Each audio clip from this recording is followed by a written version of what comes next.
Good afternoon. It's Wednesday, the 22nd of November, 2023, just after 1 o'clock. Welcome to UK Column News. I'm your host, Mike Robinson. Joining me by video link, we've got Charles Malet and Debi Evans. So welcome both. Now, we're going to get kicked off, of course, with Jeremy Hunt and the autumn statement, which was taking place is taking place at the moment, in fact, so we can't bring you up to date with exactly what he has announced, as if most people will be worried about that anyway. But yesterday he pushed out a little bit of video that I'm going to apologize in advance for showing, but I just wanted to play this and we'll talk about it afterwards. Just have a listen. Inflation has halved, the economy's turned a corner, which is why tomorrow will be an autumn statement for growth. Here's why. The UK economy has access to unrivaled levels of diverse talent, as well as the quality of the education system. The new industries of this century, and everything from life sciences and cell therapy and gene therapy to gaming, AI, and so much around the innovation economy. The UK is basically the Silicon Valley of Europe. You know, the government is very responsive to the needs of innovative companies that need to move fast. Things in the last year or so to make, to reform things, to make it easier to do business here, to focus on also not just financial services, but building technology, healthcare, all those things that are, industries of the future. So they should keep on doing that. I'm certainly excited as an early stage investor to be looking at UK talent and funding them. The UK is full of innovative, ambitious, creative people, and that energy just needs to get let loose. That's why tomorrow I'll be setting out a plan for the economy packed with ideas for our long-term growth. Tune in tomorrow. See you there. Tomorrow, of course, is today, right at this moment. So long-term growth. But I was just fascinated by that because diverse talent, life sciences, health industry. Health is to be an industry. It's going to be the key industry in the UK. Gaming, of course, and AI. These are all the key areas that they want to see developed over the next period of time to make Britain a leader in these areas, is what they're claiming anyway.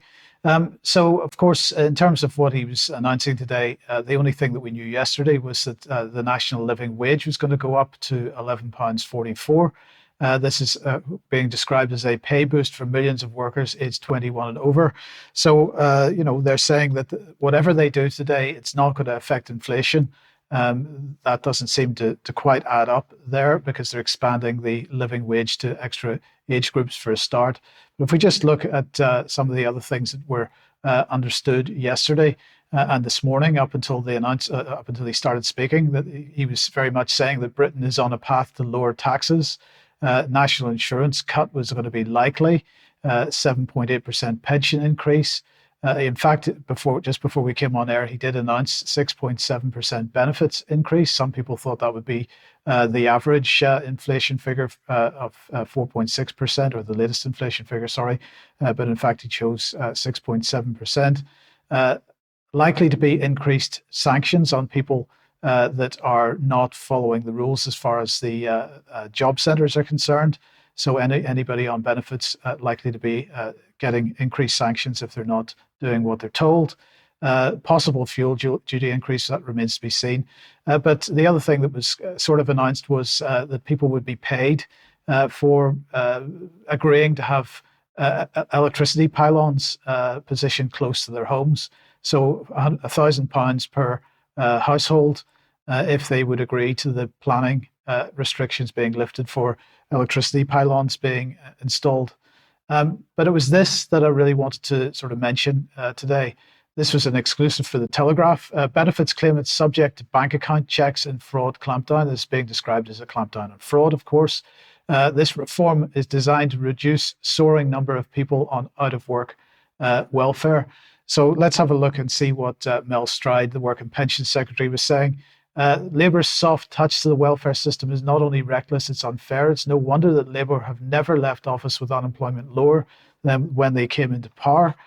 These proposals will leave fit and able people dodging their agreed commitments to find employment at the expense of taxpayers, costing hard-working people more than £2 billion over a parliament. So they're talking about allowing the Department of Work and Pensions to, on a monthly basis, review the contents of people's bank accounts, people that are on benefits, to see whether they are correctly declaring what levels of savings that they have. and therefore be entitled to check that they're entitled to the benefits that they're claiming. But of course, we should keep in mind what this is about. This is about the fact that an increasing number of people are what is described as either as economically inactive, mostly because of health-related issues. And so while they're trying to claim that this is about getting benefits cheats off the system, I suspect that what's really of concern at the moment for the UK government is the number of people that are applying for additional support because of health-related issues. So if we just have a look at this from the House of Commons Library, how is health affecting economic inactivity? This is in fact from March, early in the year, and they're saying that economic inactivity has been increasing in the UK. This insight discusses how people leaving the workforce because of ill health affects economic inactivity. And I think, I believe it's now 9 point, there's been I can't remember the actual figure now off the top of my head. I do apologize for that, but certainly a significant 28, 20, 30%, something around that, of the total number of benefits are now health related. And of course, this has increased significantly since the COVID crisis and the lockdown.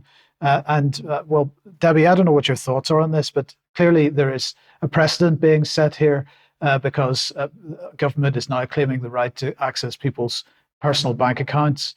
But aside from that, we've got to keep in mind that most of these people, significant proportion of them, are now suffering ill health as a result of government policy in the first place. Yeah, that's exactly right. And good afternoon, everybody. Yes, and I'm going to be speaking in the very near future to Ed Dowd, who many people listening will know has done a huge amount of work on DWP and PIP applications since the rollout of the COVID vaccine. And clearly we can see many people off sick, long-term sick, and this is obviously going to impact DWP. So if you tie the two things up together, but of course nobody wants to look at the elephant in the room, which is the rollout of the jabs. Indeed. Okay, Charles, let me welcome you to the programme. And well, you've got something on gold. I have, Mike. Thanks very much, and good afternoon. Gold, something that many UK column listeners and viewers may well hold as an investment, and currently the subject of a film produced by the World Gold Council. Now, what's interesting about this is that it features and is narrated by the British actor Idris Elba. It seems to concentrate really on the historical significance of gold, its many uses, and above all, its dependability and security as a financial instrument. Now, concurrent with this is Idris Elba's fronting of an advertising campaign for an operation known as Stellar, or the Stellar Development Fund, which describes itself as being where blockchain meets the real world. So, apparent contradiction between the holding of gold, a physical entity, and the use of blockchain, which is almost the exact opposite. Just to clarify on blockchain, it's a word that gets used a lot these days. I've tried to condense it into a sentence, not my own words, I must admit, to describe it as such. The blockchain is a time-stamped series of records of data managed by a cluster of computers and not owned by any single entity. Since it is decentralized, it has no central authority and is open to anyone. So if we just bear that in mind, we'll then look at what Stellar is also doing. It's produced a white paper entitled Stellar for CBDCs.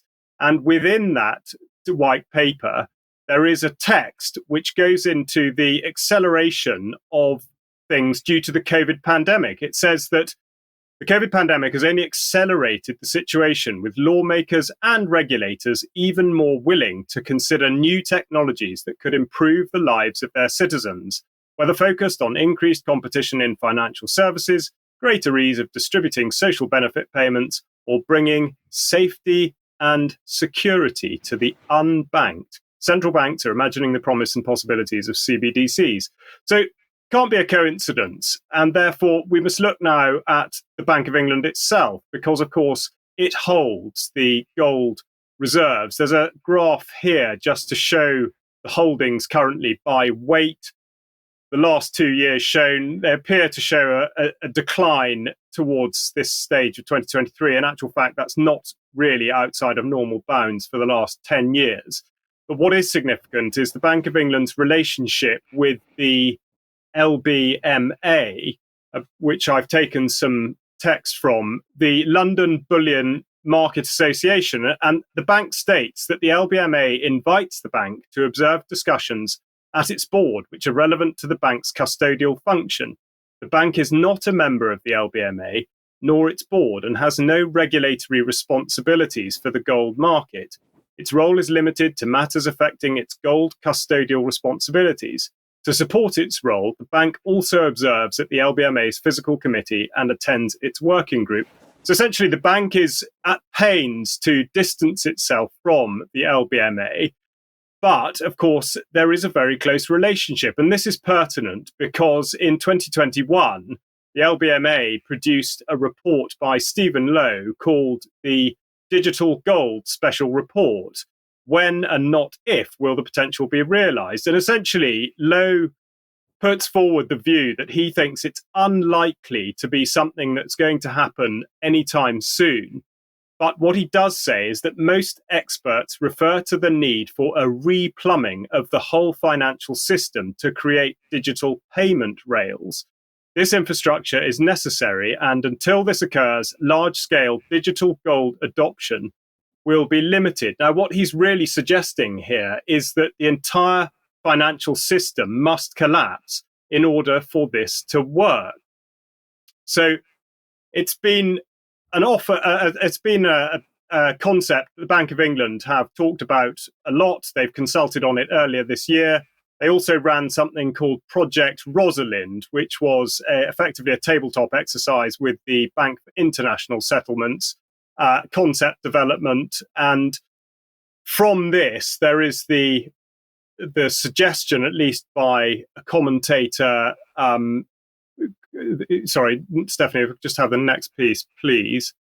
Sorry, this is just to show the logo, how it's changed from Britannia with a pile of coins and now not, due to the fact that coins are no longer issued. But Ledger Insights, again, talks about the pains the bank goes to state that the currency will not be programmable at the core layer, and refers again to the consultation. But we go back to the World Gold Council, who have a slightly different point of view. And in their executive summary on central bank digital currencies, they state that money can become programmable, allowing policymakers to incentivize certain spending behaviors that can optimize economic impact or address social concerns. The trackable nature of CBDCs can also help to deter financial crimes. So this is really the conceptual background to it. I now want to have a quick look at the practical delivery and, in a way, to get a sense of how close this is to reality. So we'll have a quick look at what's going on in Southern Africa, which involves, again, Stella, who we've mentioned earlier. Stella has set up a platform called the Uhuru Wallet, which is used in Zimbabwe and South Africa. It combines digital identity and remittance services. Now, the irony of using the word Uhuru should not be lost. It is the Swahili word for freedom, but it's built on the Stellar blockchain. Perhaps of more relevance to the UK audience is the fact that Stella is also involved in Ukraine. And this goes back to 2021, when the Ukrainian government picked Stella as their partner agency upon which to build their forthcoming digital currency. And within this article, it is stated, or at least within the announcement, that they've chosen the Stellar blockchain network as a platform to build a central bank digital currency. The Ministry of Digital Transformation of Ukraine signed a memorandum of understanding with the Stellar Development Foundation to build out a virtual assets ecosystem and national digital currency of Ukraine. So what we have here really is the convergence of security and convenience, and the suggestion that just because well-known crypto assets like Bitcoin are not backed by anything real, The idea here is to present gold as something that will fill that void in order to nudge people towards the idea that a digital currency, a central bank digital currency, if backed by gold, is, as I say, convenient and secure. Of course, the thing that merits further research is what this may do to the value of gold that is held by individual investors and how the future might be shaped by this. That's a good question. But of course, an aspect of what you were just discussing, Charles, is the fact that this digital currency will be used as a method of controlling people's behavior in a sense. And that brings us back to the announcement from Jeremy Hunt of a government taking it upon themselves to look inside people's personal bank accounts. That sets a dangerous precedent. I appreciate that they're claiming it or they're wrapping it up. Thank you, Professor Sander van der Linden, because he took me to another organisation that you may not have heard of called CREST. Now, I found this article in City Security, which just highlighted that this CREST UK Centre is leading security research. And it was started originally in 2015. Who knew that? But it's kind of got bigger and bigger. So let's have a look at CREST and let's see who they are. And alarmingly, CREST, the UK hubs for behavioural and social science research into security threats. So who are they funded by? So if we go a little further, we can see that they're funded by the Home Office, the intelligence agencies, universities, overseen by the Economic and Social Research Council. Now, that's very interesting, the Economic and Social Research Council, and we'll be doing some more on them later. And what else do we know about them? Well, they also have a little video, and we've got a little snippet. I'm afraid it's a bit of a boring video because there's not very much information about CREST online, but they work with just about every professional and public agency that you can think of. So this is Professor Stacey Conchi, psychologist from Lancaster University, telling you a little bit about CREST. The Centre for Research and Evidence on Security Threats is the UK's independent hub for behavioural and social science and security threats. Now in our 6th year, CREST activities include 8 core research programmes, an annual commissioning process, a PhD community, and an extensive knowledge exchange effort that includes both user-focused output and an event programme. The work of CREST is structured around 3 golden threads: risk management, human source management, and deterrence and disruption. In each case, we have a set of core and commissioned projects that are driving forward the national standard in the area. For example, our work on risk management seeks to ensure the UK uses processes that are fair and effective for all. Our work on human source management seeks to advance knowledge of how to operate online and how to ensure cross-cultural effectiveness.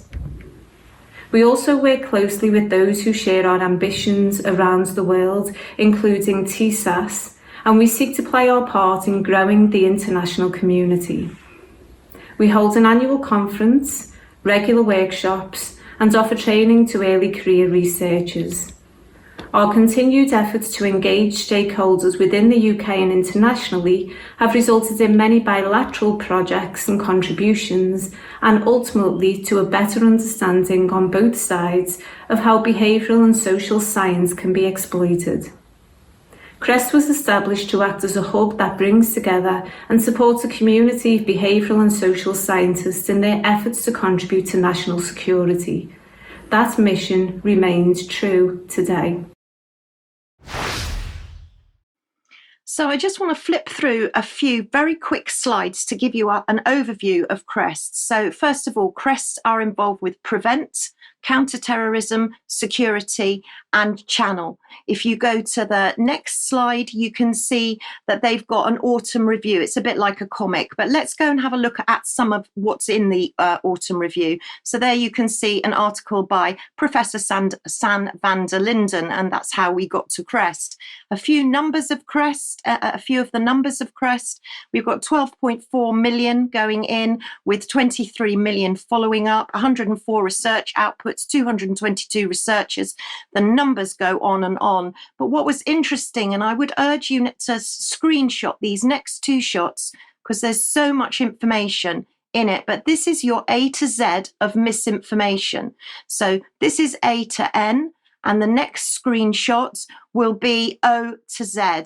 Do have a look at that because there are some very subtle differences and a lot of things that you might not have already realized. So let's have a look at a couple of the other articles that they look at: conspiratorial thinking and far-right extremist attitudes. And then we've also got conspiracy theories, their propagation, links to political violence. Go to another page and you can see another few articles there. And really, this website is absolutely full, and they're watching you. They're watching what you write, what you put online, and what you're saying to friends. But of course, we end up where we started with Professor Sander van der Linden, and this probably is my biggest red warning flag of all: a psychological vaccine against misinformation. And Stephanie reminded me of Clockwork Orange and said to me, it almost looks as though they're forcing you to see what they want you to see, what the government wants you to see, so that you're not able to discern from what's real and what's false. So that's CREST. Keep an eye out. Thank you, Debbie. We'll talk about that a bit more in extra, I'm sure. Now, if you like what the UK Column does, you'd like to support us, please head over to community.ukcolumn.org. Your membership, much needed, much appreciated. You could pick up something at the UK Column shop, maybe a gift for somebody for Christmas. But do share anything you find on the various platforms, especially ukcolumn.org and ukcolumnextracts.co.uk. Just want to mention that Andrew, we have an interview, an exclusive interview with Andrew Bridgen up on the website today.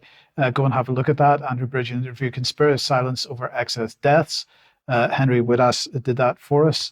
And a reminder that Andrew Bridgen will be speaking in the UK Parliament on Monday, the 4th of December for Democracy, Truth and Freedom. And he is asking everybody to lobby their MP to attend that meeting in Parliament.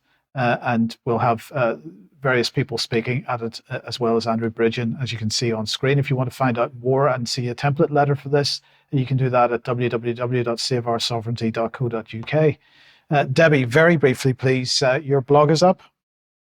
It is GPs I'm focusing on, and also thank you so much to Cheryl Granger, who's giving us a very, very good update on COVID-19 vaccines and the ongoing catastrophe. Thank you. And the interview that went out at 1 p.m. yesterday is now on the UK Column website, entitled Whistleblower, Social Worker Brutalised by Met Police and Social Services for Daring to Protect Children. This is Emma Aaron. If you didn't see that at 1 p.m. yesterday, please go and have a look at that. Share it as widely as you can. Tomorrow, we have an interview with Kenny Zhu, who is talking about the education system in the US, how it became infiltrated or taken over by the woke agenda, and how families are beginning to fight back on that. So watch that at 1 p.m. ukcolumn.org/live. And then a reminder of the first annual David Ray Griffin lecture, Daniela Gatzer talking about the ruthless empire post 9/11. That's on Sunday, December the 3rd. It begins at 6 p.m. UK time, 7 p.m. European time. Get along to that. Do watch that again, ukcolumn.org/live. In fact, there's a page for that already set up if you want to share the link. So please share that as well. You'll find that on the front page of the UK Column website. Debbie, let's move on to the MHRA board meeting. MHRA board meeting was yesterday. Thank you so much to everybody that attended. And Malcolm, thank you. It was your first time. Thank you for your comments. If you did go to the MHRA board meeting yesterday and you did witness what I and Cheryl Granger witnessed, please do let me know what you thought of it.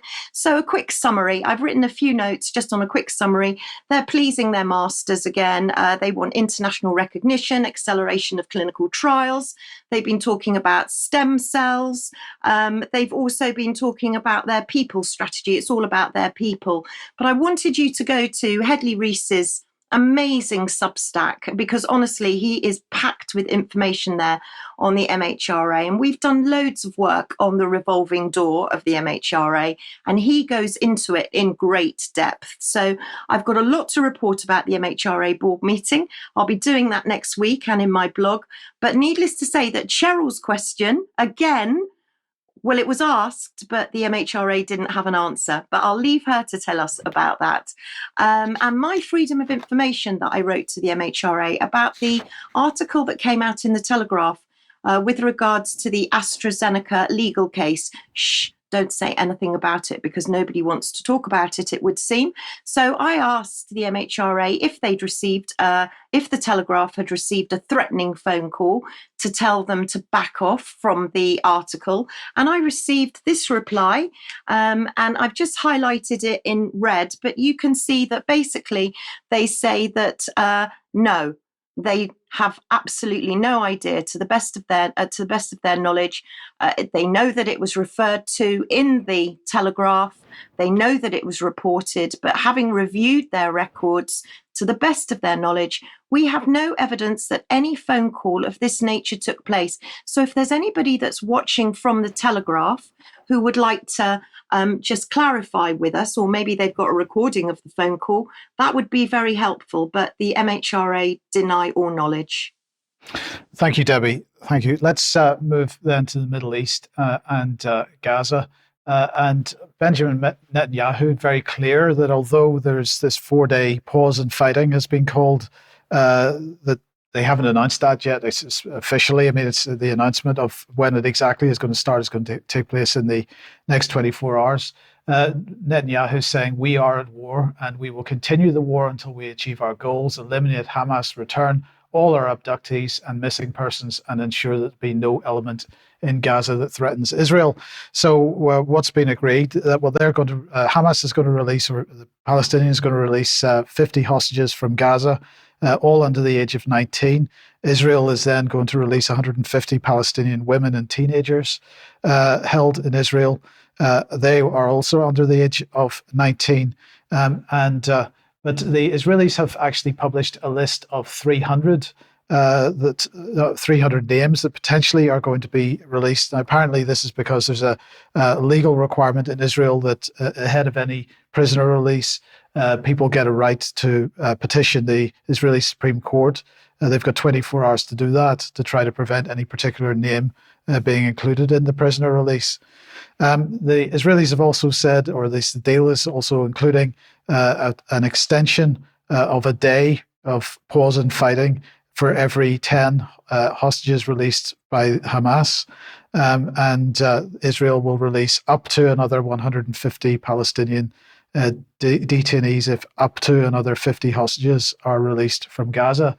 So it still remains to be seen how that is going to play out.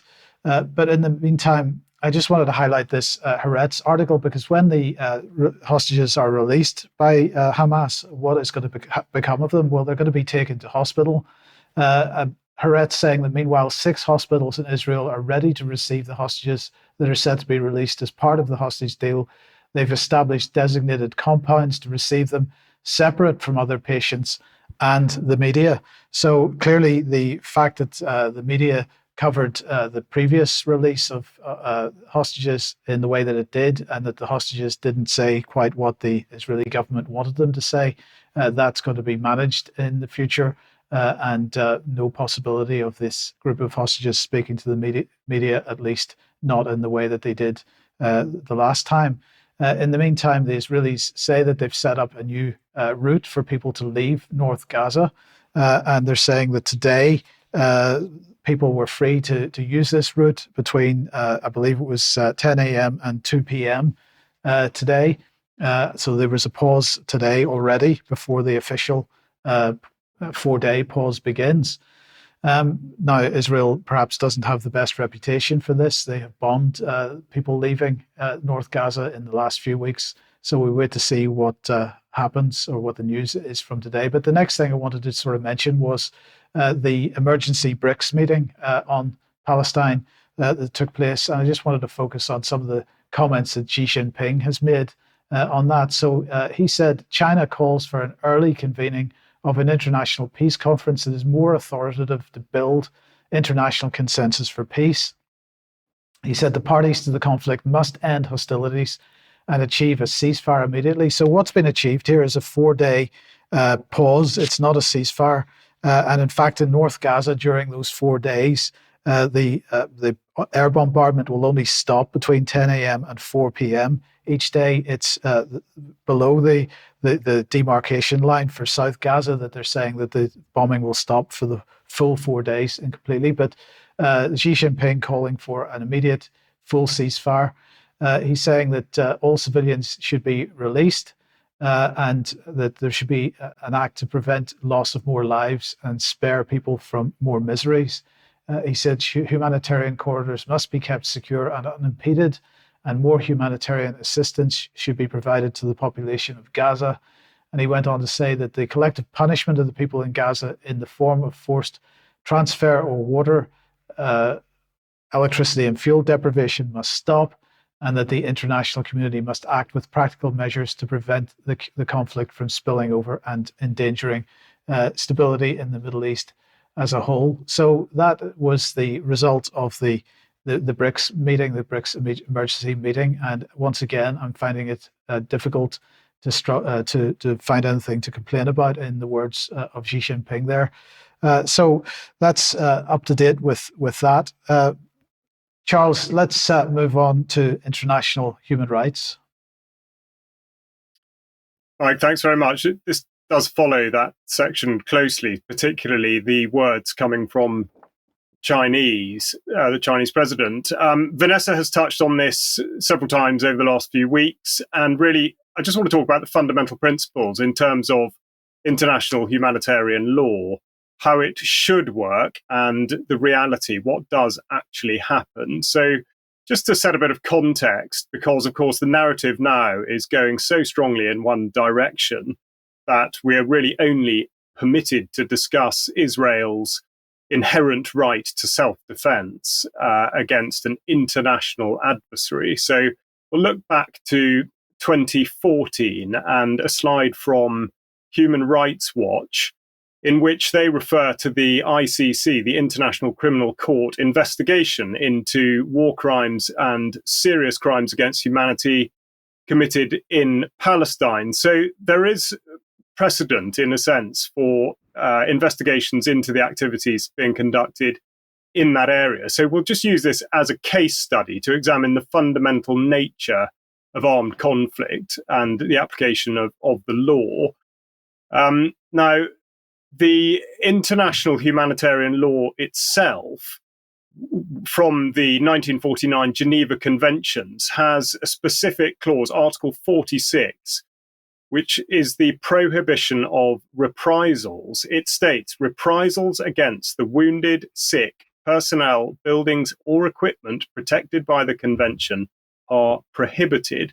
And in 2016, the ICRC, who manage all of this database, added historical context. They clarify with the prohibition of reprisals against persons or property protected under this convention is absolute. It applies in all circumstances. The possibility to derogate from this rule by invoking military necessity is excluded. However, within the overall context of reprisals is reference to what are called belligerent reprisals. And the text on belligerent reprisals explains that such measures may not be carried out for the purpose of revenge or punishment, but only with the aim of putting an end to such violations and inducing the adversary to comply with the law. Although the acts constituting belligerent reprisals are in principle unlawful, their wrongfulness is precluded because of their particular circumstances in which they are taken, i.e. in response to a violation committed by an adversary. And we see, therefore, just as an example from Al Jazeera, this is from the 7th of October, describing Israel retaliation. So immediately the killing of 230 Palestinians. Now to look at the way that this is regarded within the United Kingdom, and the statute book holds the 2001 International Criminal Court Act. The core of which is sections 51 and 52, which deal with war crimes, crimes against humanity, and genocide. And section 52 is of special relevance because it deals with what's described as conduct ancillary to these offences, which means that it's conduct that may be committed outside of the United Kingdom by somebody who is not deemed a British subject, but that is supported by somebody who is either in the United Kingdom or a British subject, which makes this next Guardian headline pertinent, because we see that the Prime Minister, right from the start, has been offering Israel military help if required. Now, we'll just go back a bit to the inception of the International Criminal Court, which was achieved not without some difficulty back in 1998, and going to the Foreign Relations Committee in America, which, interestingly enough, had a certain Senator Joseph Biden on the committee. And Stephanie, if you could just go forward a little bit and highlight Joseph Biden's name on the next bit. And then Biden said, in order to express his concerns, just one on, he said, Article 12 of the court statute creates the possibility that non-parties will be subject to the jurisdiction of the court. Now, that raises serious concern about the US forces deployed overseas in countries which are party to the court. US forces overseas could face prosecution by the court, even though we are not a signatory. So, critical detail, the United States is not a signatory, and nor, indeed, is Israel. The man who led the delegation in 1998, David Sheffer, is continuing to campaign for the United States to ratify it. And he wrote earlier this year, he quoted Antony Blinken, the Secretary of State, as saying, "We maintain our long-standing objection to the court's efforts to assert jurisdiction over personnel of non-states parties, such as the United States and Israel."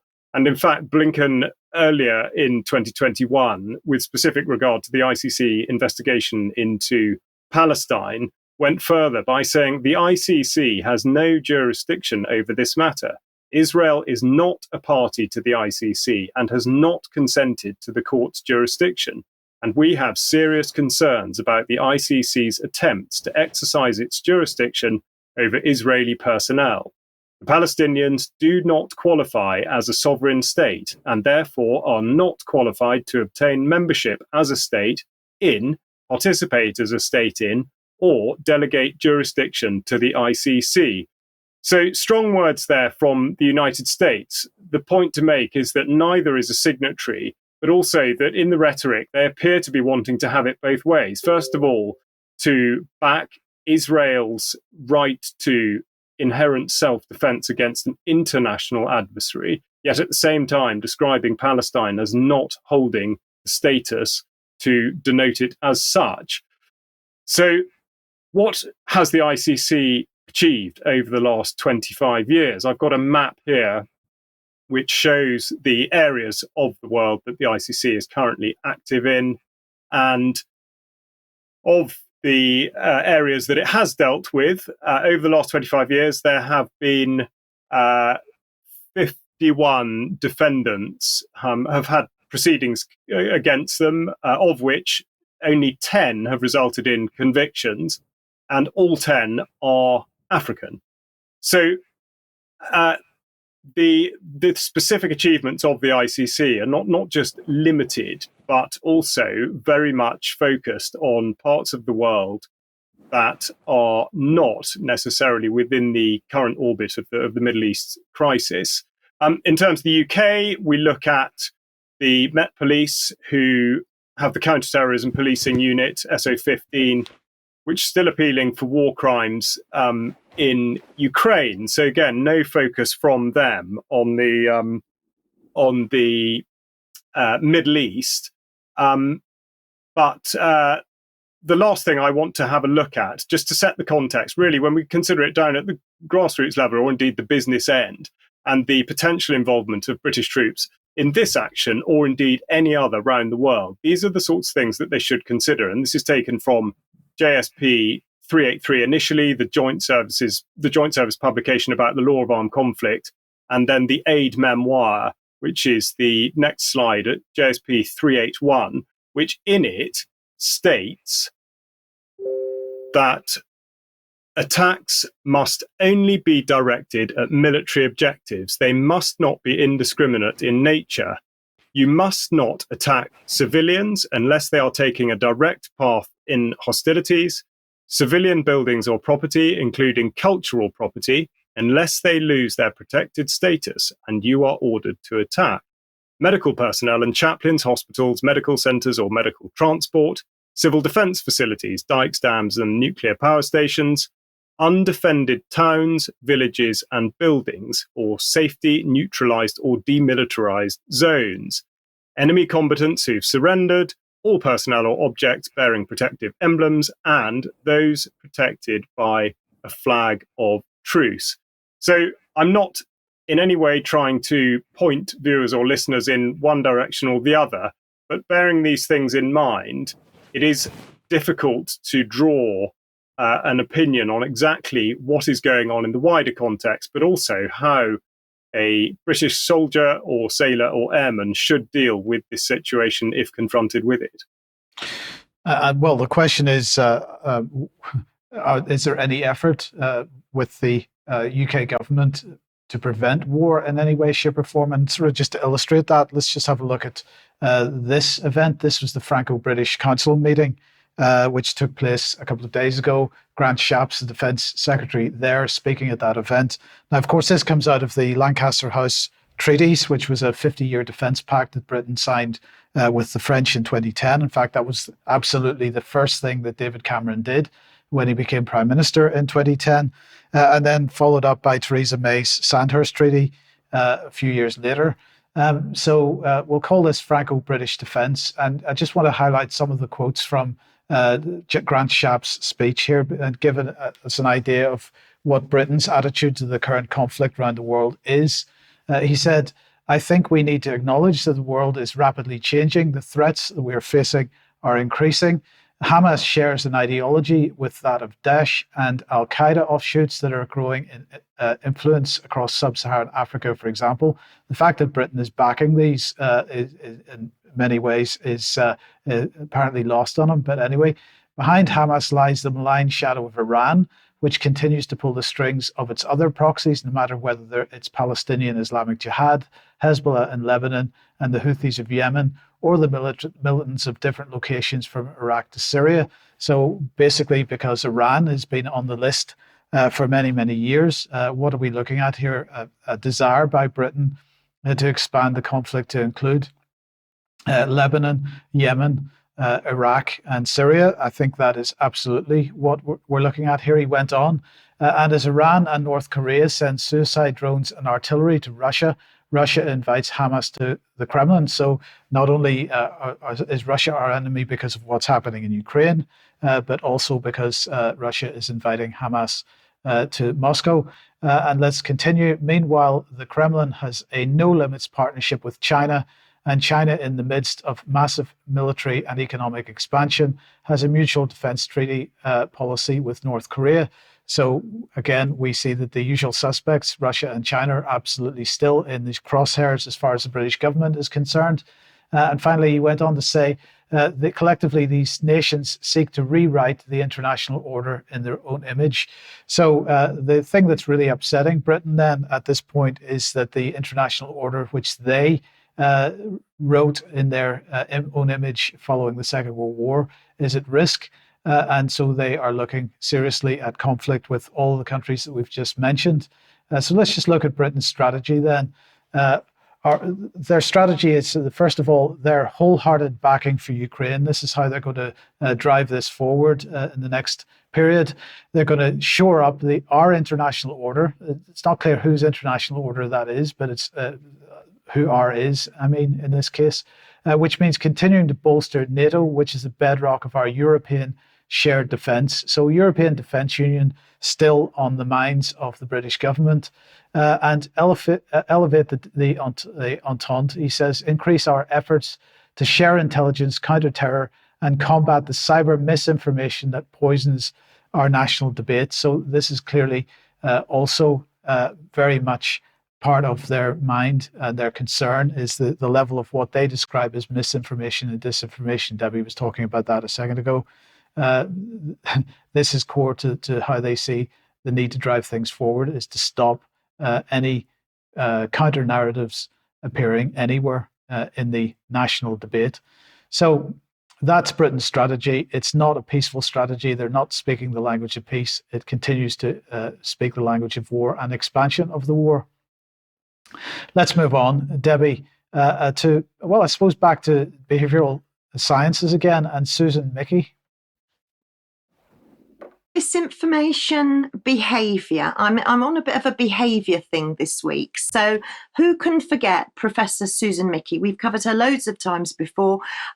People might know her better as the head of the Behavioural Insights team. She's also been on, the SPI-B. She's also chair of the WHO, the World Health Organization Advisory Group. She's professor of behavioral sciences, but she's also nicknamed Stalin's nanny. Apparently when she was training, she's a member of the Communist Party, and apparently when she was at university, she would smuggle in communist propaganda in her baby's pram. So there's a nice article more about Susan Mickey, but she'll be very happy because she's just had a nice amount of money deposited in the account for UCL for a new behaviour hub. So you can see that behaviour is still very, very much on the agenda.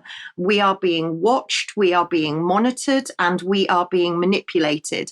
And this is a new £10 million hub for behavioural research. But actually, if we go and have a look a little bit deeper in it, we can see that the people that funded it were the Economic Social Research Council. Now, this was the very next day. So on the previous day, the 9th of November, we got told that they'd got 10 million. So they had 10 million for the hub. And then all of a sudden, another 7 million appeared somewhere. So we've got 17 million for the behavioural research within the UK. So if we skip on to have a look a little bit at the Economic and Social Research Council. Now, this is all part of UKRI, the UK Research and Innovation, which of course is Home Office funded, and ESRC is the UK's largest funder of economic, social, behavioural and human data science. But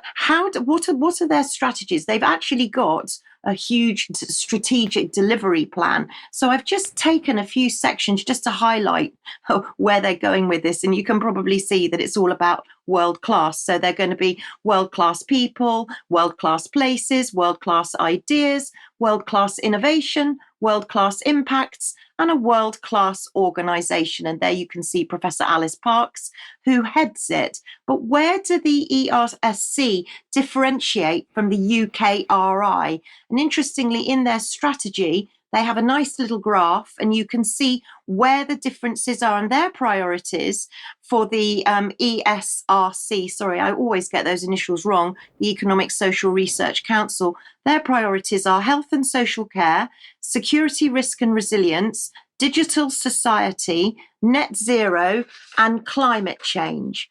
So whilst I was on behaviour, I thought I would just go a little bit deeper, like I do.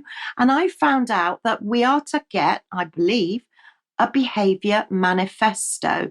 So this is a manifesto for applying behavioural science. And you can see that they want behavioural science to fulfil its true potential. Now, this has been written by Michael Halsworth. So if we just go and look at who Michael Halsworth is, it's interesting. I think Brian Gerrish might be very interested to know that Michael Halsworth is the managing director of BIT Americas.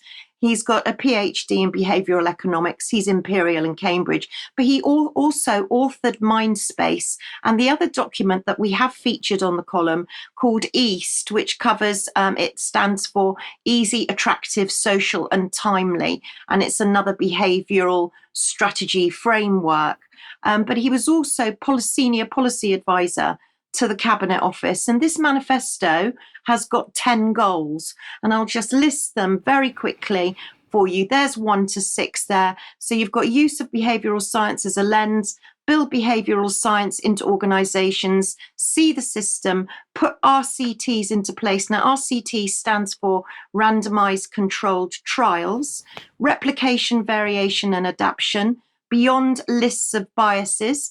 And then for the last 4, you've got predict and adjust, be humble, explore and enable, data science for equity, no view from nowhere. So you can see the behaviour agenda is very much moving forward, getting bigger and bigger, and we are being watched seemingly and nudged from every direction. Yes, Debbie, and of course, behavioural science, behavioural psychology being used, Charles, by leaders. And well, it seems that Africa is not immune from this. It seems not, Mike. No, Africa, a continent which, rather like Susan Mickey, has had its head turned at times by communism. What I'd like to talk about today briefly is the YouLead Summit 2023, which is taking place as we speak in Nairobi, 20th, 24th of November. And it describes itself as youth empowerment through that great African development catchphrase, capacity building, revitalizing youth voice and agency towards the Africa we want. Now, when we look at the partner organizations, we see that in actual fact, the European Union and the United States are 2 of those partners. So what exactly is this? What is YouLead? What is happening? What auspices does it fall under? And the answer to that is the African Union, which you may or may not know has its own Agenda 2063, the Africa we want. And within 2063, they set out some of the aims and ambitions for the continent of Africa. Aspiration 2 of Agenda 2063, for example, envisions an integrated continent, politically united and based on the ideals of Pan-Africanism and the vision of Africa's Renaissance. And Aspiration 5 envisions an Africa with a strong cultural identity, common heritage, shared values, and ethics.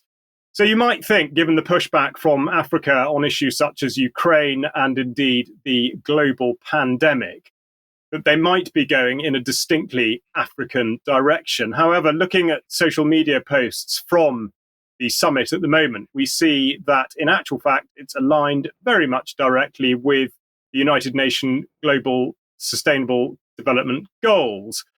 So that's one message which suggests that it's not going to be as distinctly African as we might have imagined. I've also taken an example from one of the participants, Stella Nderitu, who talks about her status as a woman and the transformation of societal norms with a quote from her stating, Stephanie, sorry, can I just go on one, please? She talks about the mindset, perceptions and social norms in society needs to be transformed to ensure young women are included in the political processes, especially in political parties. She talks about the women being marginalized and financing for affirmative action. So right away, we're dealing with the sort of language that has become very familiar in these sorts of forums in other parts of the world. Concurrent with this has been the World Economic Forum concentrating on borderless travel in Africa. They actually have a piece put on the screen here to do with the same in this region that the summit is in at the minute. And what will it mean for Africa's economic growth? They say that in removing visa restrictions and emulating the model of the European Union, the African Union hopes to open a similarly powerful integrated market across the continent. If it can achieve this, it could boost regional income by hundreds of billions of dollars. So what exactly is meant by this? How is it manifesting itself? And indeed, what control does Africa really have over the situation? So we'll look at what the ECA has to say, which is the United Nations Economic Commission for Africa. So again, not really exactly an African entity, but they talk about rethinking informal cross-border trade. And what exactly is it that they think are the priorities? Well, They say that recommendations include transforming trade corridors into smart corridors, establishing information centres, introducing simplified trade regime, deploying ECOWAS, which is the Economic Community of West African States, national biometric identity cards, establishing gender desks at border crossing, and mainstreaming gender into border officials' training. So it turns out that in actual fact, the African grasp on the direction of travel is not perhaps as tight as it should be. Another slide from the ECA, just to highlight the point, concentrates on Africa must cash in on digital payments and systems to boost financial inclusion and economic growth. So really, what's coming out of this summit and the backdrop to it being Agenda 2063 is that in actual fact, the strings are being pulled from mostly further afield, away from the continent. And as a reminder of that, considering we were talking about Rwanda on the news last week, albeit for different but of course related reasons, we should look at the poster boy of certainly of the Tony Blair Institute for Global Change, to mention one, Paul Kagame, president of Rwanda, who is very much heralded by the World Economic Forum as being the change agent for Africa. And I should just quote from the piece that the World Economic Forum puts about Kagame, which states that in July 2016, he was appointed by African Union member states to lead the ongoing reform process aimed at transforming the African Union into an efficient, productive, and financially independent institution, addresses regional and international audiences on a range of developmental and leadership issues. Yes, he certainly does, but not in the same independent way or with the independence of spirit that Agenda 2063 is putting forward that it should do. So really, that's just a short piece to give you an idea of what Africa says is going on, contrary to what it appears is actually going on. Thank you, Charles. Thank you for that. Now, I just want to very quickly end with this. Now, somebody sent me, I think it was Debi, actually sent me a link to this article in Birmingham Live, talking about the fact that the DUWP is about to set an announcement to strict new bank account rules from Wednesday. This is the snooping on people's bank accounts. But the link that Debi sent me was this one. And as you can see, it's an extremely long link. It contains the URL for the actual page itself. But then there's a question mark and a whole bunch of other information on the end of it. And this is tracking information. Some of it is tracking information for advertisers. Some of it is tracking information for the website itself and so on. But of course, a lot of what goes on in terms of links that are shared on the internet is designed to track how that information gets shared and who the networks are that are sharing particular kinds of information. So we just highlight in yellow there everything that's sort of tracking related information on that URL. I just wanted to make the point that Firefox, the latest version of Firefox, has decided to include a copy without site tracking option if you try to copy the URL of a web page for sharing purposes. And I just wanted to strongly recommend that that is what people should be doing. Let's not give governments the easy and advertisers, in fact, the easy way of tracking how information gets shared across the internet. Remove all that content that is unnecessary from the URL. Firefox is now allowing people to do that as a feature. And if that isn't enough to move you onto Firefox, I think it should be. But anyway, just to let everybody know that that's a new feature as of yesterday, I believe. So that's where we're going to finish today. Thank you very much to everybody that's joined us. Thank you to Charles and Debi. We'll be back in a couple of minutes for some extra if you're a UK Column member. Don't forget the interview tomorrow, but otherwise, please join us 1 p.m. on Friday for the next UK Column news. See you then. Bye-bye.